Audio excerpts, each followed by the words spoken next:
جمال الوجود بذكر الإله وتصفو الحياة بنور هداه. جمال الوجود بذكر الإله وتصفو. پیامبر صلی الله علیه وسلم پای راستش را بر احد کوبید و گفت اثبت احد، احد بیست، آرام بگیر. فإن علیک نبیا و صدیقا و شهیدین، تو نمیدونی که بر تو نبی ایستاده و صدیق ایستاده و دو شهید.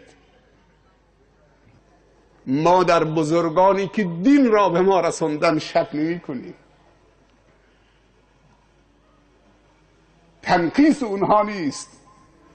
شما داستان دفن شدن حضرت عمر رضی الله عنه در حجره ام المؤمنین عایشه رو شنیدید؟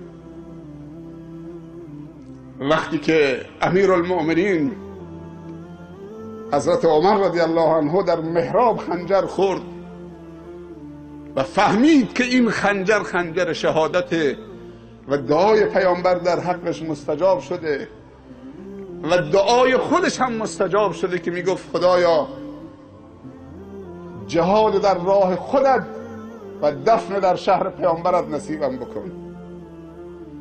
صحابه میگفتن این چه دعایی است؟ جهاد در راه خدا میخوای، شهادت در راه خدا، بعد میگی دفن در شهر پیامبر؟ خود جهاد خب باید برید دور.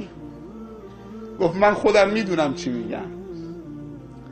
وقتی که خنجر خورد پسرش عبدالله پسر بزرگش رو فرستاد، گفت برو خدمت مادرمون، مادر مؤمنین عایشه صدیقه طاهره رضی الله عنهما، سلام منو بهش برسون. بگو که بابا سلام میرساند. بابا یک تقاضایی دارد. وقتی عبدالله رفت رضی الله عنهما خدمت ام المؤمنین عایشه، گفت یا امه السلام علیکی. وقتی سلام کرد، سلام باباشم امیر المؤمنین رسون، گفت بابا گفته که این ضربه‌ای که خوردم احتمال میدم که ضربه شهادت هم باشه. یه تقاضایی دارم، اگر بزرگواری بکنید، اگر نکنیدم لا حرج. گفت تقاضای امیر المؤمنین چیست؟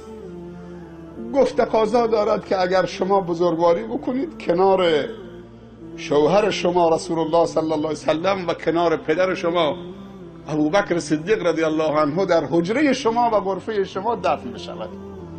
اونجا حق شماست، غرفه شماست. آیا اجازه میدید که من اونجا دفن بشم در کنار شوهر و پدرتون؟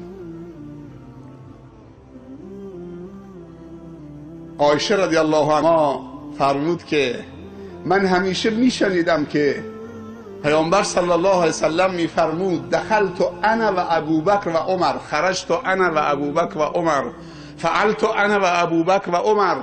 رفتم من و ابوبکر و عمر، آمدم من و ابوبکر و عمر، خارج شدم من و ابوبکر و عمر، این کار کردم من و ابوبکر و عمر. همش ذکر خیرش میکرد. من اجازه میدم که امیر المؤمنین اینجا دفن بشود، من خودم در قبرستان مسلمان ها دفن بشم. بابا رو اینجا بیارید دفن بکنید.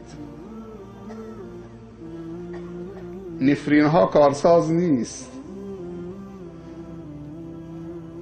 نفرین ها درجاته. بزرگواری است. هرچی انسان در راه خدا بیشتر متحمل بشه اذیت و آزارها، این درجات ها میره بالا. ما نمیدونیم حرف شما انسان بی تقوایی مثل شما باور بکنین، یا حرف پیامبر صلی الله علیه و سلم که